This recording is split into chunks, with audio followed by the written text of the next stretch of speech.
The aim really is to ensure that as many Italians as possible will be vaccinated. Italy's Prime Minister Mario Draghi explained that the plan really is to try and vaccinate at least 80% of the population by the end of September. So by making the health pass mandatory in workplaces, clearly more Italians, that's the plan of the government, will be encouraged to get vaccinated. But also the government explained that with cold weather months approaching, the possibility of variants to spread increases, and that's why it's crucial to protect Italians against those variants. The goal really is to try and help the economy recover, to boost the economy, to protect businesses, and that's why penalties are so strict, with fines, as you mentioned there, of up to €1,000.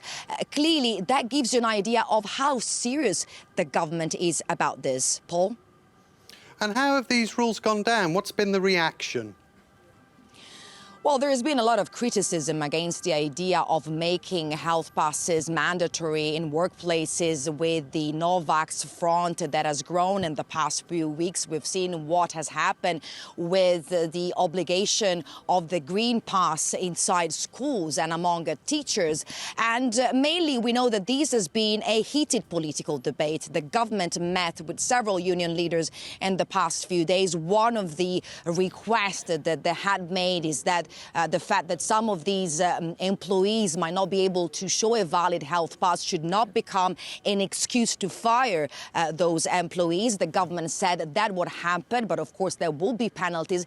And also, a few of these unions had requested that COVID tests should be offered for free by the state. The government said that that's not possible because clearly otherwise Italians would not be encouraged to get vaccinated. And it's also interesting that the League Party, that has always been very critical of the introduction of mandatory health passes, has agreed with the government on this specific issue. And also Italians, according to a recent poll, around 80% of Italians are in favor of Italy's health pass. Paul?